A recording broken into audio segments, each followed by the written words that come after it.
হঠাৎ করে বালি খুঁড়ে তার থেকে জল কেন বের করছি? অনেকেই এটা ভাবছো।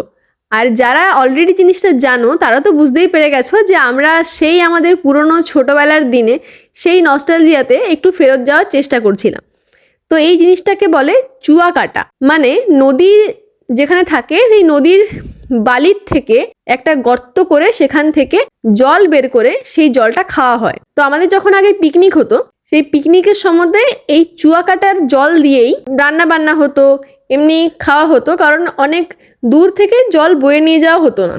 কিন্তু এখন সবাই ড্রামে করে জল বয়ে নিয়ে যায়, কিন্তু আমরা যখন ছোটোবেলায় পিকনিক করতাম, সেটা বাড়ির থেকেই হোক বা স্কুলের থেকেই হোক, এই চুয়া কাটার জলটা ভীষণভাবে ছিল।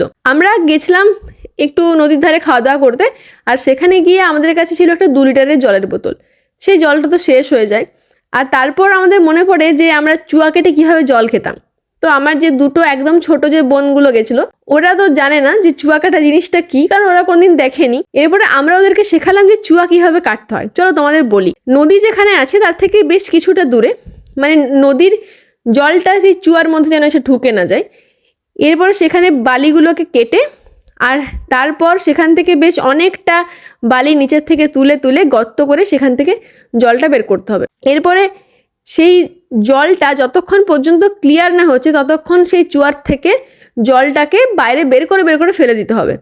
আর এটাকে লোকাল ল্যাঙ্গুয়েজে বলে জল ছেঁচা, মানে জল ছিঁচে দেওয়া। মানে হচ্ছে যে এই বালির সঙ্গে টাচ না করে দেখো জলটাকে আমরা কীভাবে বাইরে বের করে ফেলছি, আমি আর ভাই। এরপরে যতক্ষণ পর্যন্ত জলটা একদম ক্রিস্টাল ক্লিয়ার না হয়ে যায় ততক্ষণ এই জলটাকে ফেলে দেবো। আর যদি একবার বাই এনি চান্স ভুলবশত ওই পাত্রটা বা হাত দিয়ে, যেটা দিয়ে তোমরা করবে, যদি বালিতে টাচ হয়ে যায় তাহলে জলটা আবার ঘোলাটে হয়ে যাবে, আবার তোমাকে প্রথম থেকে জল ছিঁচতে হবে। তো আমাদের মোটামুটি জল খাবার মতো কন্ডিশনে চলে এসছে। জলটা দেখতে পাচ্ছ কতটা ক্লিয়ার হয়েছে, যেরকম ঘোলাটে নোংরা জলটা ছিল সেটা পুরো ক্লিয়ার হয়ে গেছে। আর বহুদিন পর আবার আমরা এই জিনিসটা এক্সপিরিয়েন্স করলাম, সত্যিই খুব ভালো লাগছে। আর যারা এই জিনিসটা জানো না, নতুন দেখছো, তাদের কাছে নতুন একটা এক্সপিরিয়েন্স, নতুন একটা জিনিস তোমরা দেখতে পাচ্ছ। আর পরবর্তীকালে তোমরা নদীর কোনো জায়গাতে পিকনিক করতে গেলে এই জিনিসটা ট্রাই করে অবশ্যই দেখো। সত্যি আমাদের অনেক পুরনো জিনিস আস্তে আস্তে হারিয়ে যাচ্ছে, যেগুলো পরবর্তী জেনারেশন হয়তো জানবেও না। তাই আমরা চেষ্টা করব যে আমাদের যে জানা জিনিসগুলো সেগুলো শিখিয়ে দেওয়ার জন্য। অনেকে বলবে যে এই জলটা হয়তো খাওয়া আনহাইজিনিক। হ্যাঁ, অনেকের মতামত, বিভিন্ন জনের মতামত বিভিন্ন রকম, কিন্তু আমার খুব ভালো লেগেছে আবার সেই পুরোনো দিনে ফিরে গিয়ে।